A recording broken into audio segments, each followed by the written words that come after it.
علی بھی اگلا سوال ہے، ذوالحجہ کے مہینے کی کیا کوئی الگ سے بھی فضیلت ثابت ہے یا صرف حج اور قربانی کے حوالے سے اس مہینے کی عظمت ہے؟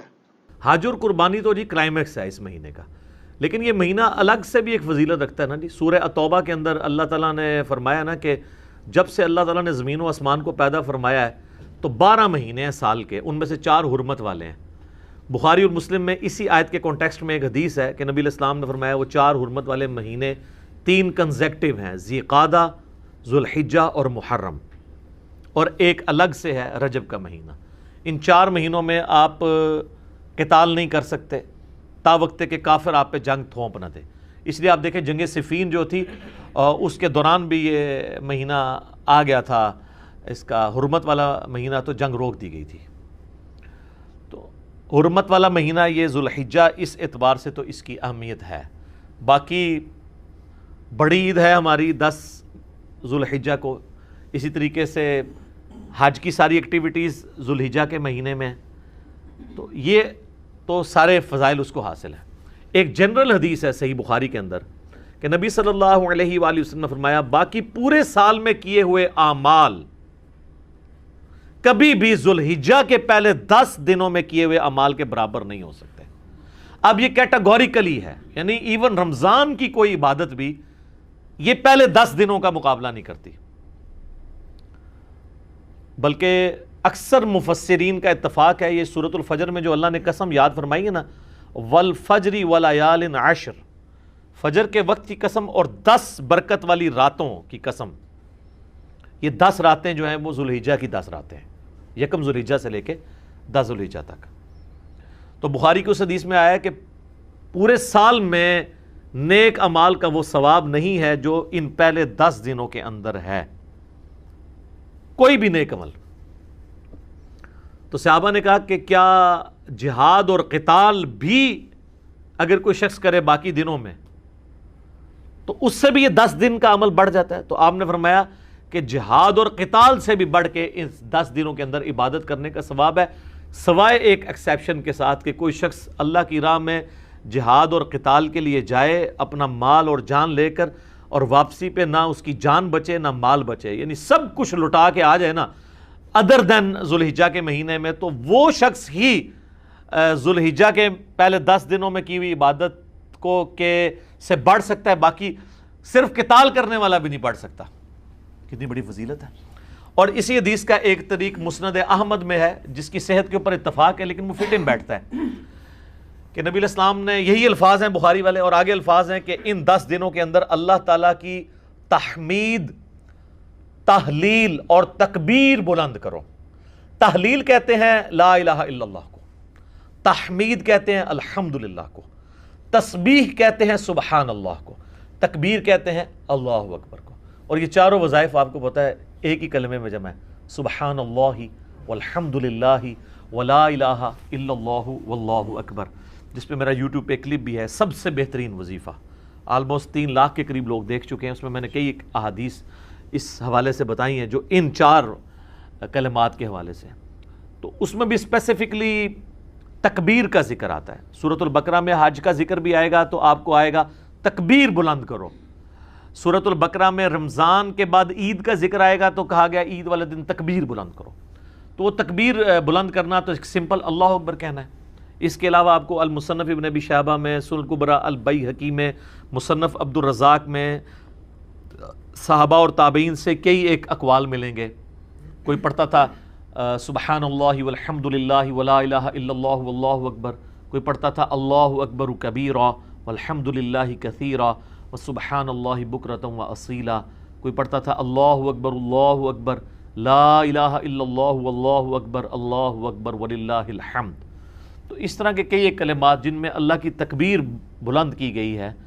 جو معصورہ چیزیں کتاب و سنت سے ثابت ہیں، آپ وہ تمام الفاظ استعمال کریں تو یہ تکبیرات۔ اور پھر آپ یہ دیکھیں یہ تکبیرات آپ امام بخاری نے تو باقاعدہ صحیح بخاری میں اسی حدیث جو میں نے بیان کی کہ ذوالحجہ کے فضیلت، اس کی ہیڈنگ کے اندر انہوں نے لیا ہے کہ جو ابن عمر اور ابو ہریرہ تھے رضی اللہ عنہما، وہ ان 10 دنوں کے اندر بازار میں جا کے تکبیرات کو بلند کیا کرتے تھے، کیونکہ یہ تکبیرات بلند کرنے کے بلکہ امام بخاری اسی پھر چیپٹر میں کی ہیڈنگ میں لے کے آئے کہ امام محمد باقر جو تھے، امام جعفر کے والد اور امام زین العابدین کے بیٹے، امام حسین علیہ السلام کے پوتے، ان کے بارے میں کہ وہ عام نمازوں میں فرض نماز کے علاوہ بھی جو نوافل ادا کرتے تھے نا، جنہیں ہم سنت مؤکدہ کہتے ہیں، اس کے بعد بھی تکبیرات بلند کیا کرتے تھے۔ ایک تو وہ ہے نا جو سنن الکبریٰ البیہقی کے اندر، المصنف ابن ابی شیبہ میں، باقی کتابوں میں مولا علی علیہ السلام کا آپ کو ملے گا کہ مولا علی علیہ السلام جو ہیں وہ 9 ذوالحجہ کی فجر سے لے کے، یعنی حج والے دن کی، اور 13 کی مغرب سے پہلے تک، یعنی عصر کی نماز تک، ہر نماز کے بعد بلند آواز سے یہ تکبیرات پڑھا کرتے تھے۔ اللہ اکبر، اللہ اکبر، لا الہ الا اللہ، اللہ اکبر، اللہ اکبر وللہ الحمد، جو اہل سنت اہل تشیع کے ہاں کامن ہے، اور الفاظ سے بھی آپ پڑھ سکتے ہیں۔ تو یہ تکبیرات خاصہ ہیں، فرض کے بعد بھی ہیں، نوافل کے بعد بھی آپ پڑھ سکتے ہیں۔ اور اس میں جو عام سنت اذکار ہے نا، جس طرح سلام پھیرتے ہی ہم پڑھتے ہیں اللہ اکبر، استغفر اللہ استغفر اللہ استغفر اللہ، اللہم انت السلام و منک السلام تبارک یا ذا الجلال والاکرام، وہ آپ نے اپنی جگہ پڑھنا ہے۔ اس میں بھی آپ دیکھ لیں تکبیر پہلے ہی بلند ہو رہی ہے، اس میں بھی تکبیر آ رہی ہے اللہ اکبر۔ تو تکبیر کے جتنے بھی الفاظ ہیں نا، وہ سب کے سب یعنی اس کا خاصہ ہے ان دنوں میں، جو ان کو اس میں جو قرآن حکیم میں سورۃ البقرہ میں ایام معدودات کہا گیا ہے، یعنی گنتی کے امپورٹنٹ دن، اور ان میں بھی اسپیسیفکلی ایام تشریق ہیں، ایام النہر ہیں، اور حج کا دن، یعنی 9 ذوالحجہ حج کا دن، 10 ذوالحجہ عید کا دن جو یوم النہر بھی ہے، پھر 11 اور 12 بھی، اور 11 12 13 جو ہے انہیں ایام تشریق بھی کہتے ہیں۔ تشریق ہوتا تھا کہ وہ پرانے زمانے میں تو آپ کو پتہ ہے فریج اور برف نہیں ہوتی تھی، تو گرم علاقوں میں دھوپ میں گوشت کو خشک کیا جاتا تھا تاکہ وہ بعد میں استعمال کیا جائے، تو وہ اس خشک کرنے کو کہا جاتا تھا تشریق، جو آج بھی آپ دیکھیں جن لوگوں کو یہ پتہ ہے تو وہ کرتے ہیں، وہ کئی مہینے تک گوشت استعمال کرتے ہیں، اس میں بیکٹیریا نہیں پڑتا۔ جس طرح کہ اچار اگر آپ پانی ریموو کر کے آئل میں ڈال دیں تو اس میں بیکٹیریا نہیں پڑتا، تو یہ دھوپ میں خشک کیا گیا گوشت، اس عمل کو تشریق کہا جاتا ہے، اس لیے وہ ایام تشریق کہلاتے ہیں کہ اس میں گوشت کو وہ دھوپ میں خشک کیا کرتے تھے۔ تو ایام تشریق کے اندر آپ نے یہ تکبیرات کو بلند کرنا ہے، عید والے دن بھی کرنا ہے۔ 9 ذوالحجہ کی فجر کے بعد سے شروع ہو جاتا ہے، اور اس میں یہ ہوتا ہے کہ بعض اوقات آپ کی جماعت سے نماز رہ گئی ہے اور آپ ویسے پڑھ رہے ہیں تو اس میں بھی آپ نے کرنا ہے، تو یہ ایک مشروع ہے چیز۔ اور اس کے علاوہ بھی آپ ان دنوں میں بلند آواز سے بازار میں بھی بلند کر سکتے ہیں، لا الہ الا اللہ وحدہ لا شریک لہ، لہ الملک و لہ الحمد وہو علی کل شیء قدیر۔ تو یہ سب کی سب تسبیحات ہیں، یہ سب کی سب تسبیحات آپ ان دنوں میں کریں۔ اور اسی طریقے سے ایک اور امپورٹنٹ چیز جو اس میں آتی ہے وہ یوم عرفہ کا روزہ بھی ہے، وہ ذوالحجہ کی 9 تاریخ کو آپ نے رکھنا ہے، وہ بھی اس کی عبادت کے اندر شامل ہے۔ صحیح مسلم میں نبی صلی اللہ علیہ وآلہ وسلم کا فرمان موجود ہے کہ میں اللہ سے امید کرتا ہوں کہ یوم عرفہ کا روزہ 2 سال کے گناہوں کا کفارہ بن جائے گا، 1 سال گزرا ہوا ایک آئندہ، یعنی یہ گناہ صغیرہ ہیں، کبیرہ تو صرف توبہ سے معاف ہوتا ہے، تو وہ بھی اس کی عبادت ہے کہ ایک عبادات اس کے اندر آتی ہیں۔ اور وہ آپ نے اپنے علاقے کے مطابق دیکھ کے چلنا ہے، یعنی جہاں پہ آپ کی 9 ذوالحجہ بن رہی ہے آپ اس اعتبار سے لے کے چلیں۔ تو یہ کئی ایک عبادات ہیں، یعنی ذوالحجہ کا مہینہ حرمت والا مہینہ بھی ہے۔ آپ بخاری مسلم کی وہ حدیث بھی دیکھیں نا، نبی علیہ السلام نے جو یوم النہر کا خطبہ دیا تھا منا کے میدان میں، تو آپ نے کیا فرمایا تھا؟ سب سے پہلے پوچھا آج کون سا دن ہے، صحابہ خاموش ہو گئے۔ آپ نے پوچھا یہ کون سا مہینہ ہے، صحابہ خاموش ہو گئے، اور صحابہ کہتے ہیں ہمیں پتہ تھا لیکن ہم خاموش اس لیے ہوئے کہ ہو سکتا ہے نبی علیہ السلام اس کا نام تبدیل کر دیں، اور کہا کہ یہ کون سا شہر ہے، تو صحابہ خاموش رہے۔ تو آپ نے فرمایا کہ کیا یہ ذوالحجہ کا حرمت والا مہینہ نہیں ہے؟ کیا یہ آج کا دن یوم النہر کا دن نہیں ہے؟ اور یہ شہر مکہ نہیں ہے حرمت والا شہر؟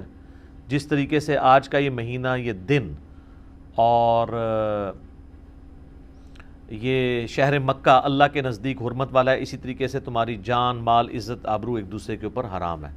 پھر آپ علیہ السلام نے فرمایا کہ کیا میں نے اپنے رب کا پیغام تم تک پہنچا دیا؟ تو سب نے کہا کہ آپ نے پہنچا دیا، حق ادا کیا۔ آپ نے 3 دفعہ یوں انگلی آسمان کی طرف بلند کر کے صحابہ کی طرف کی، اللہم اشہد، اللہم اشہد، اللہم اشہد، اے اللہ گواہ رہنا میں نے یہ پیغام پہنچا دیا ہے۔ پھر آپ نے فرمایا جو یہاں پہ موجود نہیں ہے ان تک پہنچانا اب تمہاری ذمہ داری ہے. اور بس اوقات جسے بات پہنچائی جا رہی ہوتی ہے وہ زیادہ یاد رکھنے والا ہوتا ہے بنسبت اس کے کہ جو بات پہنچا رہا ہوتا ہے.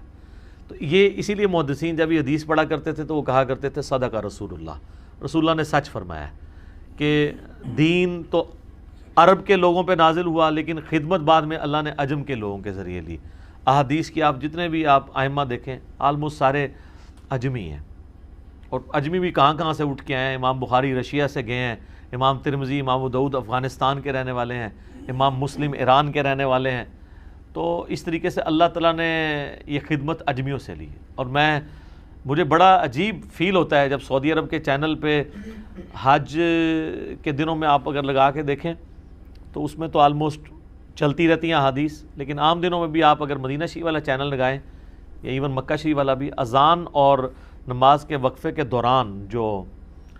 احادیث بیان کی جا رہی ہوتی ہیں تو وہ اکثر احادیث کے اینڈ پہ بول رہے ہوتے ہیں رواہ البخاری رواہ المسلم,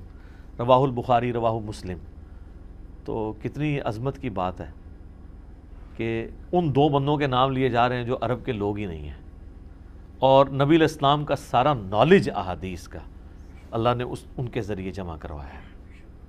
اللہ تعالیٰ ان کی قبروں کو نور سے بھر دے, انہیں ان کے نیک کاموں کا اجر عطا فرمائے, آمین. ٹھیک ہو گئی.